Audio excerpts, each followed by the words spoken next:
Iya, kita masuk ke pembahasan episode ayeuna teh aya pembahasan naon cenah Kang Induk? Sombral ya kan? Sombral. Sombral. Aduh rada keung. Keung. Ulah sombral. Kunaon cenah sombral teh Kang?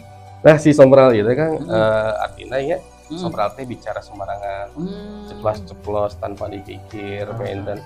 Nah si sombral ieu teh sanes mung saukur ketika orang aya di tempat anu aheng, tempat nu haramat gitu nya. Nah meskipun orang aya di bumi gitu nya, sombral oge kedah dihindari kan. Oke, nya maksud abdi teh pikiran abdi teh sombral teh nya tina situasi tempat-tempat nu angker misalkan angker di dieu mah wana naon lah tak gitu.